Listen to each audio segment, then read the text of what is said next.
পিসার হেলানো মিনার নামটা শুনলেই একটা গল্পের কথা মনে পড়ে, তাই না?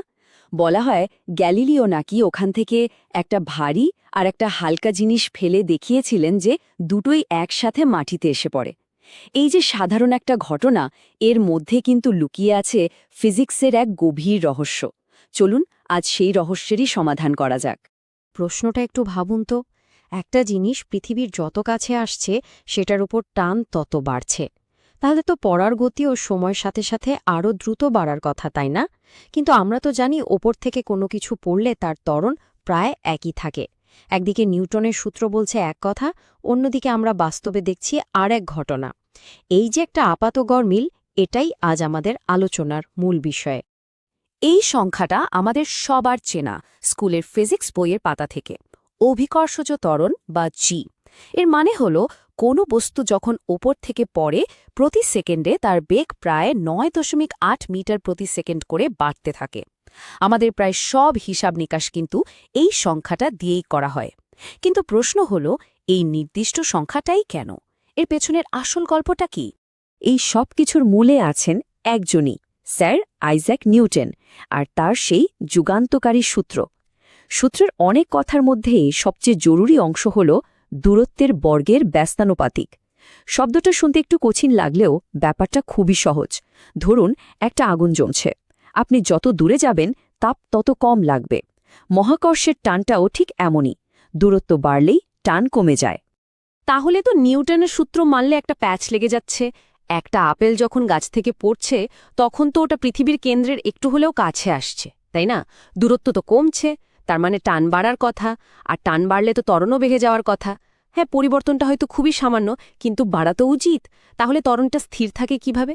এখানেই তো আসল প্রশ্নটা। এই ধাঁধার সমাধান করতে হলে চলুন আগে আমরা একটা সহজ পৃথিবী কল্পনা করি। মানে একটা আদর্শ পরিস্থিতি, যেখানে বাতাস বা অন্য কোনো বাধা নেই, আছে শুধু মহাকর্ষের টান। এই সহজ মডেলটা বুঝতে পারলেই আসল রহস্যটা পরিষ্কার হয়ে যাবে। তো এই মডেলটা বানানোর জন্য আমাদের হাতে আছে নিউটনের দুটো দারুণ কাজের সূত্র। একটা হলো F=ma, মানে কোনো কিছুকে ধাক্কা দিলেই সেটার গতি বাড়ে, যেমন একটা ফুটবলকে কিক করা। আর দ্বিতীয়টা হলো সেই সার্বজনীন মহাকর্ষ সূত্র, যেটা দিয়ে চাঁদ আর পৃথিবীর মতো বিশাল বস্তুর মধ্যেকার টান মাপা হয়। এবার দেখুন আসল মজাটা। যখন উপর থেকে পড়া একটা বস্তুর জন্য আমরা এই দুটো সূত্রকে একসাথে মেলাই, তখন কি হয় জানেন? একটা ম্যাজিকের মতো ঘটনা ঘটে। সমীকরণের দুই দিক থেকে বস্তুটার নিজের ভর, মানে ওই ছোট এমটা কেটে বাদ চলে যায়। দেখুন, উধাও। এটা কিন্তু ফিজিক্সের খুব সুন্দর একটা ব্যাপার। এর মানেটা কি দাঁড়ালো? মানে হল, একটা বস্তু কত দ্রুত নিচে পড়বে সেটা তার নিজের ভরের ওপর নির্ভরই করে না। ভাবা যায়? তার মানে একটা বিশাল হাতি আর একটা ছোট্ট পিঁপড়াকে যদি একসাথে ফেলা হয়, দুটোর ত্বরণ হবে একদম একই। কারণ ত্বরণটা নির্ভর করছে শুধু পৃথিবীর ভরের ওপর, আর পৃথিবী থেকে তার দূরত্বের ওপর। আর ঠিক এই কারণেই গ্যালিলিওর সেই বিখ্যাত পরীক্ষাটার কথা আসে। যদি বাতাস না থাকে তাহলে একটা পাখির পালক আর একটা ভারী পাথর সত্যি সত্যি একসাথে মাটিতে পড়বে। পিসার মিনারের গল্পটা সত্যি কিনা জানি না, তবে অ্যাপোলো 15-এর অ্যাস্ট্রোনটরা কিন্তু চাঁদে গিয়ে ঠিক এই কাজটাই করে দেখিয়েছিলেন। যেহেতু চাঁদে বাতাস নেই, একটা হাতুড়ি আর একটা পালক একদম একসাথে চাঁদের মাটিতে পড়েছিল। আচ্ছা, তাহলে এটা তো পরিষ্কার হলো যে বস্তুর ভর কোনো ব্যাপার না। কিন্তু আমাদের প্রথম প্রশ্নটা কি ছিল? দূরত্ব। সমীকরণ থেকে তো আর বা দূরত্বটা বাদ যায়নি, ওটা তো রয়েই গেছে। তার মানে বস্তু যখন পড়ছে দূরত্ব তো কমছে, তাহলে জি এর মান বাড়ছে না কেন? ধাঁধাটা তো এখনও পুরোপুরি সমাধান হলো না। এই প্রশ্নের উত্তরটা লুকিয়ে আছে আমাদের এই পৃথিবীর বিশাল আকারের মধ্যে। একবার এই তুলনাটা দেখুন। পৃথিবীর ব্যাসার্ধ কত? প্রায় ৬৪ লক্ষ মিটার। আর তার পাশে একটা বিশাল বড় বিল্ডিং, মাত্র ৪০০ মিটার।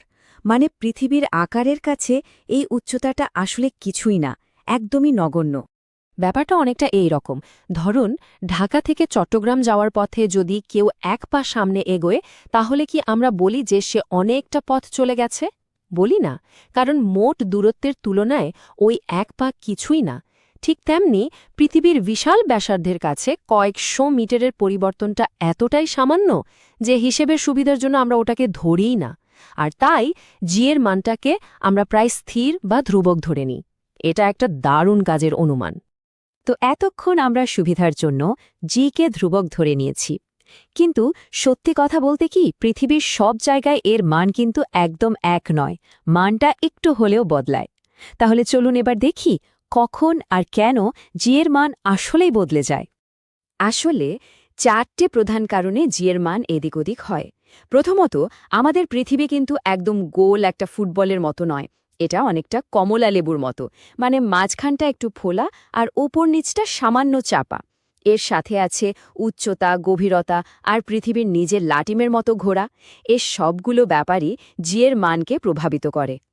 যেমন পৃথিবীর মাঝখানটা মানে বিষুবরেখা যেহেতু একটু ফোলা, তাই সেখানে কেন্দ্রের থেকে দূরত্ব বেশি, ফলে জি এর মান সেখানে সবচেয়ে কম। আর মেরু অঞ্চলে ঠিক তার উল্টোটা, সেখানে জি সবচেয়ে বেশি। এর ফলে কি হয় জানেন? ধরুন কারোর ওজন যদি বিষুবরেখায় ৭০ কেজি হয়, মেরু অঞ্চলে গেলে তার ওজন প্রায় ৩৫০ গ্রাম বেড়ে যাবে। পার্থক্যটা ছোট হলেও একদম সত্যি। এই যে জায়গাভেদে মানের সামান্য পরিবর্তন, এটা নিয়ে যাতে বিজ্ঞানী বা ইঞ্জিনিয়ারদের হিসাবে কোনো গণ্ডগোল না হয়, সেজন্য জি এর একটা স্ট্যান্ডার্ড বা আদর্শ মান ঠিক করা হয়েছে। এই সংখ্যাটা হল 9.80665।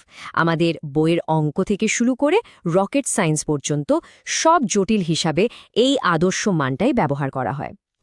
আচ্ছা, এতক্ষণ তো আমরা একটা আদর্শ জগতের কথা বললাম, যেখানে কোনো বাতাস ছিল না। এবার চলুন বাস্তব পৃথিবীতে ফিরে আসি। এখানে তো বাতাস আছে, তাহলে এই বাতাসের বাধার কারণে কি হয়? বাস্তব চিত্রটা আসলে কেমন? বাস্তব জগতে যখন কোনো কিছু ওপর থেকে পড়ে, তখন তাকে শুধু পৃথিবীই টানে না, বাতাসও তাকে বাধা দেয়। আর এই বাতাসের বাধাই হলো আসল কারণ কেন একটা পালক আর একটা পাথর একসাথে মাটিতে পড়ে না। বাতাস বেচারা পালকটাকে অনেক বেশি বাধা দেয়, কিন্তু ভারী পাথরটাকে অতটা পারে না। একটা দারুণ উদাহরণ হল স্কাইডাইভার। যখন কেউ প্লেন থেকে ঝাঁপ দেয়, তার পড়ার গতি বাড়তে থাকে, আর গতি যত বাড়ে বাতাসের ধাক্কাও তত বাড়তে থাকে। একটা সময় আসে যখন নিচের দিকে পৃথিবীর টান আর ওপরের দিকে বাতাসের ধাক্কা এই দুটো সমান হয়ে যায়।